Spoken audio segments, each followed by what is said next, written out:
Hi, welcome to my channel Bhavani teacher. ఈరోజు నేను ఆనపకాయ పచ్చడి పప్పు చారు పల్చడి పప్పు చారు పెడుతున్నాను. నా స్టైల్లో మీకు రెసిపీ చూపిస్తాను, ఓకేనా? Hello, hi, welcome to my channel. ఈరోజు నేను మాకు లంచ్లోకి స్పెషల్ ఏంటంటే పప్పు చారు ఆనపకాయ పచ్చడి చేస్తున్నాను. అయితే మీకు ఆనపకాయ పచ్చడి చూపిస్తాను, చూడండి, ఓకేనా? ఎందుకంటే ఇది చాలా హెల్తీ. ఆనపకాయ గుండెకి మంచిది కదా, దాని మూలంగా మనం వీలైనన్ని విధాలుగా ఆనపకాయని తినడం మంచిది. అందుకని ఈసారి నేను పచ్చడి చేస్తున్నాను. ఆనపకాయ పచ్చడి చాలా బాగుంటుంది, టేస్టే కాదు. తర్వాత మనకి ఫస్ట్ ఇలాగా పచ్చిమిర్చి వేస్తాను అన్నమాట. చూడండి, ఇంత కాయకి అంటే ఇంత ముక్కకి నేను ఒక 10 పచ్చిమిర్చి వేసాను. ఎందుకంటే ఇది ఆనపకాయ చప్పగా ఉంటుంది కాబట్టి మనం పచ్చిమిర్చి కొంచెం ఎక్కువ వేసుకుంటేనే బాగుంటుంది. ఇప్పుడు నేను పచ్చిమిర్చి డ్రై పాన్లో వేసాను అనమాట. ఎందుకు డ్రై పాన్లో వేసానంటే ఫస్ట్ అలా డ్రై పాన్లో పచ్చిమిర్చి కొంచెం దానిలో పచ్చిదనం పోయేంత వరకు, అంటే పచ్చిమిర్చి వడిలేంత వరకు డ్రై పాన్లో వేయించుకున్న తర్వాత మనం ఆయిల్ వేసుకుందాం. అలా అయితే చక్కగా బాగా వేగుతాయి అన్నమాట. అందుకని చట్నీకి కంపల్సరీ ఇలా చేసుకుంటేనే బాగుంటుంది. ఈలోపు మనం ఆనపకాయ ముక్కలు కూడా కట్ చేసి పెట్టుకుందాం. ఇప్పుడు కొంచెం వడిలినాయి కదా, ఇప్పుడు నేను 1 స్పూన్ ఆయిల్ వేస్తాను. 1 స్పూన్ ఆయిలే ఎందుకు వేస్తానంటే మళ్ళీ ఈ చట్నీ చేసిన తర్వాత దానికి పోపు వేసుకుంటాం కాబట్టి అప్పుడు కొంచెం ఎక్కువ ఆయిల్ వేసుకుని పోపు వేసుకుంటే చాలా టేస్టీగా ఉంటుంది అన్నమాట. అందువల్ల నేను 1 స్పూన్ ఆయిల్ వేసి మూత పెట్టి పచ్చిమిర్చిని మగ్గిస్తున్నాను. ఈలోపు మనం కట్ చేసి పెట్టుకున్న సొరకాయ ముక్కలు కూడా వేసేసుకుందాం. పక్కన చూడండి, నేను చిన్న గిన్నెలో 1 ఫలావాకు 1 గ్లాసు నీళ్లు పెట్టి 2 పొంగులు రానిచ్చాను. అవి తాగడం వల్ల మనకి ఈ సీజన్లో కొంచెం కోల్డ్ కాఫ్ లాంటివి ఏమన్నా ఉంటే అవి పోతాయి అన్నమాట. అందుకని కొంచెం 1 కప్పు నీళ్లు పెట్టుకున్నాను అన్నమాట. ఇప్పుడు చూడండి, మనం ఇలాగా వేగిన పచ్చిమిర్చిలో చక్కగా 3 వంతులు వేగిపోయినాయి కదా, వీటిల్లో మనం సొరకాయ ముక్కలు వేసుకుందాం. నేను తీసుకున్న సొరకాయకి ఒక 2 కప్పులు ముక్కలు అయినాయి. ఈ నేను వేసుకున్న 10-12 పచ్చిమిర్చికి ఆ 2 కప్పులు సొరకాయ ముక్కలకి కరెక్ట్గా కారం సరిపోద్ది అన్నమాట. అంటే పచ్చడికి జనరల్గా మనం కొంచెం కారం ఎక్కువే తీసుకుంటాం కాబట్టి అలాగా చక్కగా సరిపోద్ది. ఈ 2 కప్పులు సొరకాయ ముక్కలు వేసేసి కొంచెం వేయించుకుందాం. ఇలాగా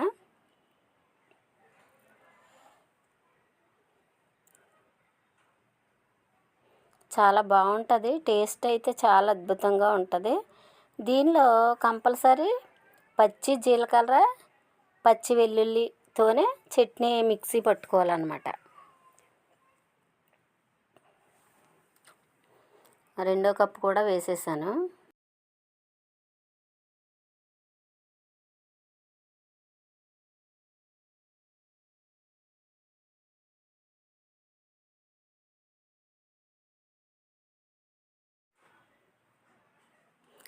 ఇలా వేగుతున్న ఆనపకాయ ముక్కల్లో కొంచెం పసుపు, కొంచెం ఉప్పు వేసుకొని వేయించుకుందాం.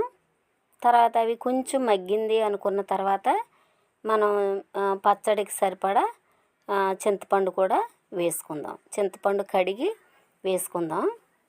వేసుకొని చింతపండుతో సహా ఒక 10 నిమిషాలు ఈ పచ్చిమిర్చి ఆనపకాయ ముక్కల్ని ఉడికించుకుందాం.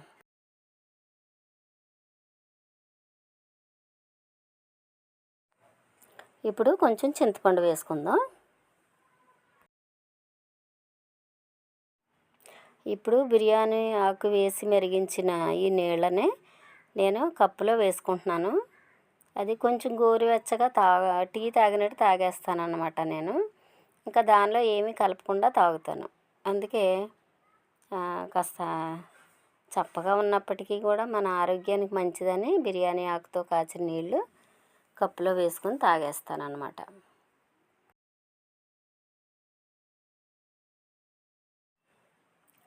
ఈ ఆనపకాయ ముక్కలు పచ్చిమిర్చి అవి బాగా మగ్గిన తర్వాత ఇప్పుడు స్టవ్ ఆపేస్తున్నాను. ఆపేసి ఈ తాల్సిన పట్టుకెళ్ళి ఫ్యాన్ కింద పెడతాను.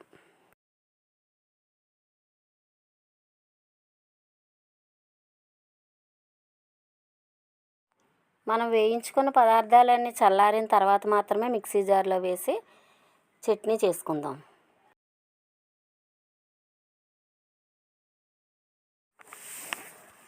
ఇప్పుడు మనం కందిపప్పు చారుకి నేను కందిపప్పు తీసుకుంటున్నాను. అది ఒక కప్పు కందిపప్పు తీసుకుంటాను.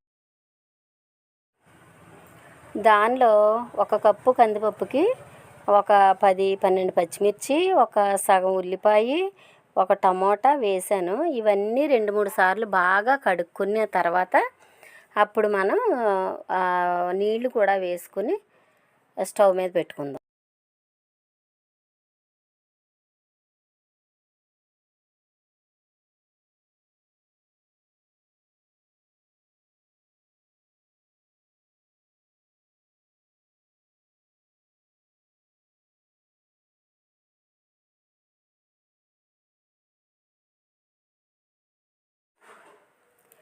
ఇప్పుడు స్టవ్ ఆన్ చేసుకుని మనం కడిగి పెట్టుకున్న ఈ పప్పు, పచ్చిమిర్చి, టమోటా వాటిని స్టవ్ మీద పెట్టుకుని దానికి పప్పుకి తగినన్ని నీళ్ళు, అంటే ఒక కప్పుకి 3 కప్పుల చొప్పున నీళ్ళు వేస్తాను నేను. అలాగా 3 కప్పుల నీళ్ళు వేసి దానిలో కొంచెం పసుపు, కొంచెం ఆయిల్ వేసి కుక్కర్ పెట్టేసి ఒక 4 విజిల్స్ రప్పిస్తానన్నమాట.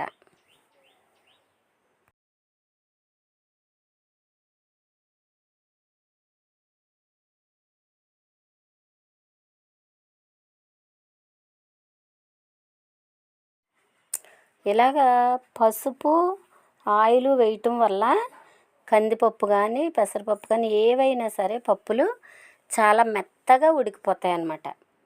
ఆ తర్వాత అదేవిధంగా చాలా టేస్ట్ కూడా బాగుంటుంది. పసుపు, ఆయిల్ వేసి ఉడికించిన పప్పు చాలా రుచిగా ఉంటుంది.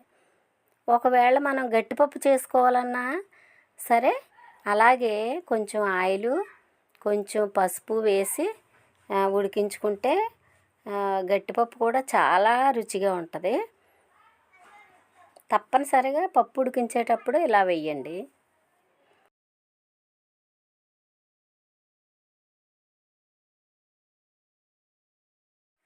కుక్కర్ విజిల్స్ వచ్చేలోపు 4 విజిల్స్ రప్పించుకుందాం అనుకున్నాం కదా. ఆ 4 విజిల్స్ వచ్చేలోపు ఇలాగా చల్లారిపోయిన ఆనపకాయ ముక్కలు, పచ్చిమిర్చి ముక్కల్ని నేను జార్లో వేసేసి దానిలో కొంచెం 2 వెల్లుల్లిపాయలు, కొంచెం జీలకర్ర కూడా వేసాను. అవి జార్లో వేసేసి మిక్సీ పట్టేసుకుందాం. అంటే కొంచెం బరకగా మిక్సీ పడితే పచ్చడి చాలా టేస్ట్గా ఉంటుంది. మరీ మెత్తగా అయితే చేసుకోకూడదు. ఇలా బరకగా మిక్సీ పట్టడం వల్ల మనం రుబ్బురోల్లో రుబ్బినట్టు ఉంటుంది అన్నమాట పచ్చడి.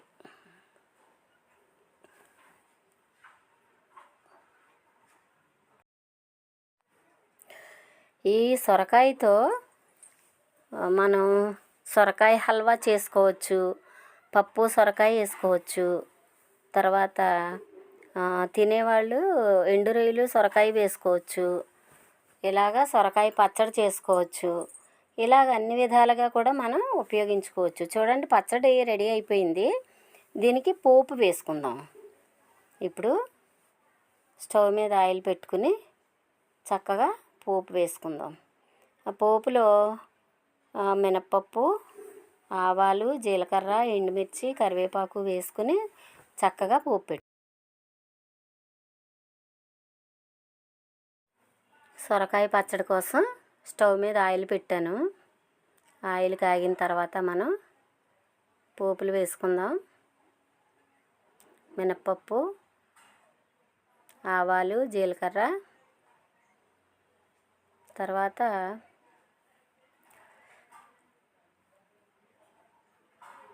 ఎండుమిర్చి, కొంచెం కరివేపాకు వేసుకుని అది బాగా వేగిన తర్వాత ఎర్రగా వేగాలన్నమాట. తాలింపు ఎప్పుడు కూడా ఎర్రగా వేగితేనే రుచి బాగుంటుంది. కాబట్టి బాగా వేయించుకుని దానిలోకి మనం ఆల్రెడీ మిక్సీ పట్టుకున్న ఆనపకాయ పచ్చడిని దానిలో వేసేసుకుందాం. స్టవ్ ఆపేసి వేసుకుంటే మంచిది.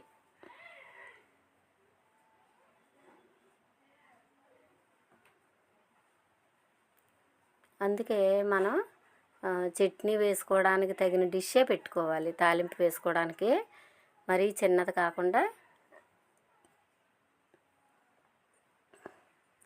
ఇప్పుడు బాగా వేగిపోయింది కదా, పోపు పూర్తిగా వేగిపోయింది. స్టవ్ ఆఫ్ చేసేసాను. చట్నీ కూడా వేసేస్తున్నాను. ఎంతో బాగుంటుంది ఇది. చక్కగా కలబెట్టేసి ఒక మూత పెట్టేసి కొంతసేపు అలా ఉంచితే చాలా టేస్టీ ఆనపకాయ పచ్చడి రెడీ అయింది. ఒకసారి ఇలా చెయ్యండి, అసలు ఎంత బాగుంటుందో చెప్తారం లేదు.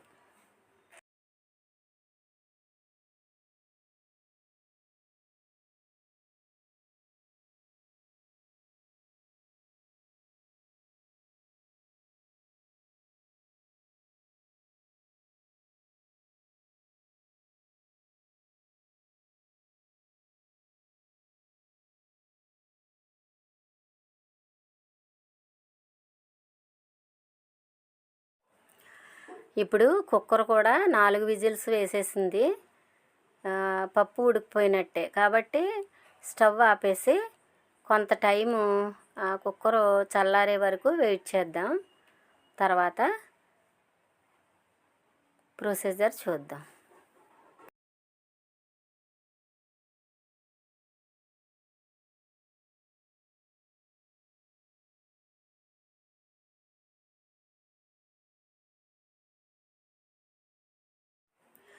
ఇప్పుడు కుక్కర్ చల్లారిపోయింది కదా, నేనేం చేశానంటే చింతపండు బాగా కడిగి కొంచెం నీళ్లు పోసి నానబెట్టాను. దానిలోకి మనం ఉడికించుకున్న పప్పులో ఎక్స్ట్రా వాటర్ ఉంటే ముందు దానిలోకి తీసేసుకోవాలన్నమాట.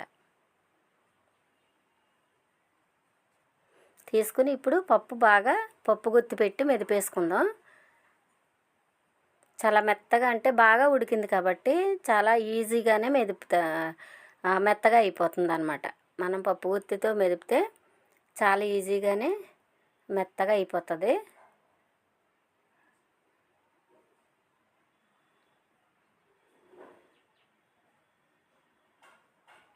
చాలా బాగా చూడండి ఎంత మెత్తగా ఉడికిందో. ఒక 4 విజిల్స్కే అంత మెత్తగా ఉడికిపోయింది అన్నమాట. ఇలా బాగా మెత్తగా మెదిపేసుకున్న తర్వాత, అంటే మనం వేసుకున్న పచ్చిమిర్చి టమాటా కూడా స్మాష్ అయిపోయినాయి. చూడండి ఎక్కడా కనిపించట్లేదు కదా, అంత మెత్తగా అయిపోతుంది అన్నమాట మనం పసుపు నూనె వేయడం వల్ల. ఇప్పుడు దానిలోకి కొంచెం ఉప్పు, 1 స్పూన్ కారం, ఎందుకంటే పచ్చిమిర్చి ఎక్కువ వేసాం కాబట్టి కారం 1 స్పూన్ వేసుకుంటే సరిపోతుంది. వేసేసి ఒకసారి బాగా కలబెట్టేసి దాన్ని స్టవ్ మీద పెట్టేసుకుందాం. ఎందుకు అంటే మనం పులుసు మరిగించుకోవాలి కదా, పప్పుచారు మరిగించుకోవాలి కాబట్టి స్టవ్ మీద పెట్టేసుకుందాం.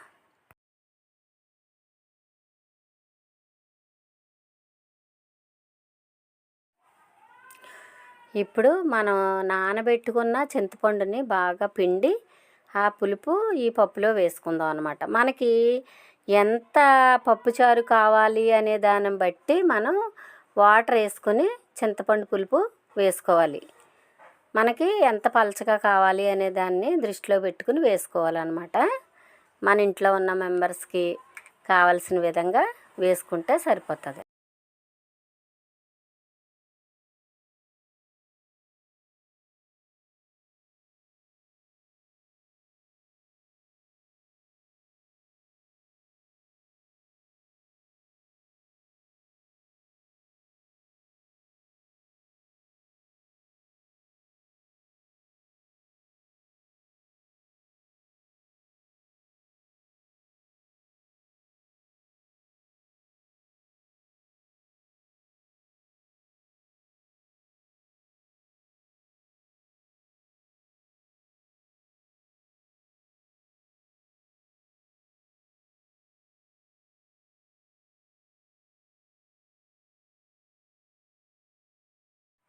ఒక పక్క పప్పుచారు బాగా మరుగుతుంది. పక్క స్టవ్ మీద నేను ఒక డిష్ పెట్టాను. తాలింపు వేసి ఆ తాలింపులో ఈ పప్పుచారు పోసుకునేలాగా వీలుగా ఉండే ఒక డిష్ పెట్టానన్నమాట. పల్చటి పప్పుచారుకి ఎప్పుడు కూడా ఆయిల్తోనే పోపు వేస్తాను నేను. పైగా పోపులో మాత్రమే పప్పుచారు వేస్తాను నేను. ఓకేనా. ఇప్పుడు పోపు కోసం మనం ఆయిల్ వేసుకుందాం. ఆయిల్ వేసుకుని దానిలో కొంచెం ఎక్కువ ఆయిలే వేసుకుంటే బాగుంటుంది. తర్వాత ఈ ఆయిల్ కాగిన తర్వాత పోపులు వేసుకుందాం. దానిలోను పోపుకి ఏంటంటే ఉల్లిపాయలు, వెల్లుల్లిపాయలు, ఎండుమిర్చి, జీలకర్ర, ఆవాలు, మినపప్పు తీసుకున్నాను.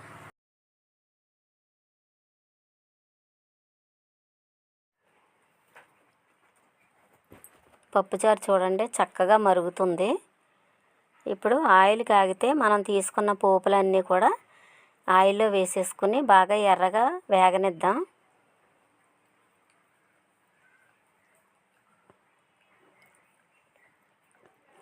పప్పుచారు స్మెల్ అయితే చాలా గుమగుమలాడిపోతుంది. చాలా బాగుంది.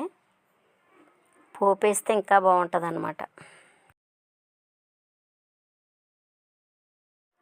పోపు కోసం నేను ఆవాలు, మినపప్పు, జీలకర్ర, వెల్లుల్లిపాయలు, ఉల్లిపాయలు, కరివేపాకు అన్నీ కలిపి ఒకేసారి ఆయిల్ కాగిన తర్వాత వేసేస్తున్నాను అన్నమాట.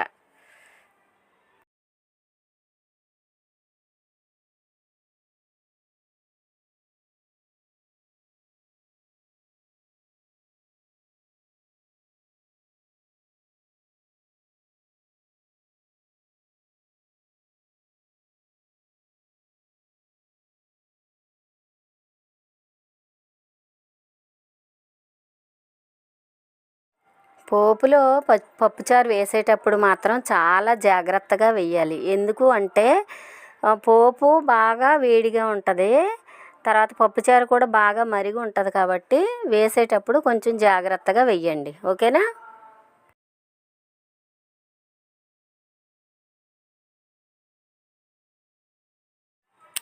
ఈ పల్చటి పప్పుచారులోకి అప్పడాలు కానీ, వడియాలు కానీ, మజ్జిగ మిరపకాయలు కానీ వేసుకొని కాంబినేషన్లో తింటే ఎంతో అద్భుతంగా ఉంటుంది. ఒకసారి మీరు ట్రై చేయండి.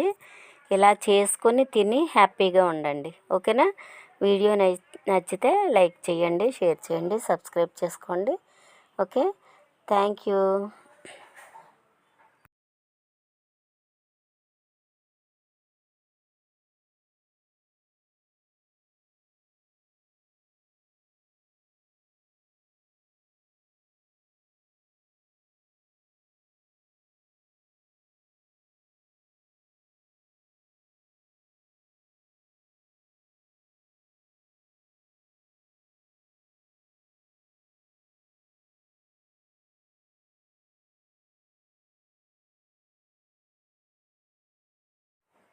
పోపులో వేసేసిన వెంటనే మూత పెట్టేయాలి. ఎందుకంటే ఆ పోపు స్మెల్ అంతా కూడా పప్పుచారుకి పట్టి మంచి కమ్మగా టేస్టీగా ఉండాలంటే వెంటనే మూత పెట్టేసుకుని ఒక 2 నిమిషాలు అలా ఉంచిన తర్వాత సర్వ్ చేసుకుంటే బాగుంటుంది. ఓకే.